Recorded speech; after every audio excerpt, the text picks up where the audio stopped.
ప్రజాదరణ ఉంది, జగన్మోహన్ గారిని అడ్డుకోలేము అని తెలిసి కొత్త కుతంత్రాలకు బయట పెట్టారు. నేనంటే జగన్తో గొడవ పడతానంట.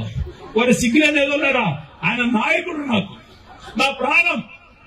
జగన్మోహన్ రెడ్డి గారు బయటికి పొమ్మని తోసినా ఆ పార్టీలోనే బతికేటువంటి సైనికులం.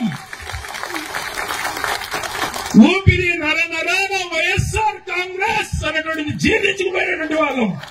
మేమేంద్ర మా నాయకుడితో కొట్లాడేది తిక్కలోనా? ఎప్పుడు అటువంటి పనులు జరగవు. కేవలం కుట్రలతో చేతగాక వీడియో తయారు చేసుకుని వదిలేది కాదురా. దమ్ముంటే మా బంధాన్ని చెడగొట్టేది మీరు కాదు. ఈ జన్మలో బతికున్నంత వరకు నాకు మంచి జరిగినా చెడు జరిగినా ఎప్పుడు నడిచేది వైఎస్ జగన్ వెంటే అని చెప్పి రాయచోటి ప్రజలతో ప్రమాణం చేసి చెప్తున్నా. ఇంకా సిగ్గు లేకుండా వీడియో వదులుకోండి, మీ ఇష్టం, నేను ఖండించను. మీకు సిగ్గు లేదు అని చెప్పి తెలుసుకొని వదిలేస్తాం మీ మానానికి మేము. కానీ వాళ్ళు చేసే కుట్రలు ప్రజలు మాత్రం నమ్మకండి. కేవలం వాళ్ళని ఎదుర్కోలేక, వాళ్ళు చేసే మంచి పనులు చెప్పుకోలేక. ఈ వీడియో కానీ మీకు నచ్చినట్లయితే లైక్, కామెంట్, షేర్ చేయండి. మరిన్ని అప్డేట్స్ కోసం సబ్స్క్రైబ్ చేయండి.